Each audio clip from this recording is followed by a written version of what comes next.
tiettyjä upside ja mahdollisuuksia, että paljon valitaan Suomen verotuksesta ja tämmöistä, niin so what? Niin. Silti Suomessa voi menestyä.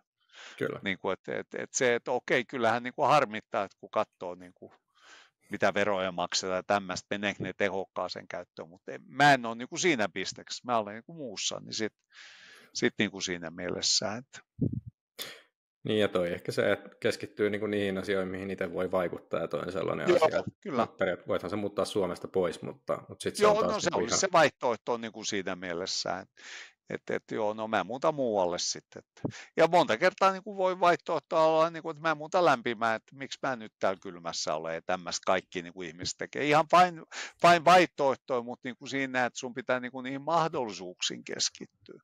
Suomi on niin kuin yksi kuitenkin niin kuin maailman parhaimmista valtioista aloittaa yrittäminen.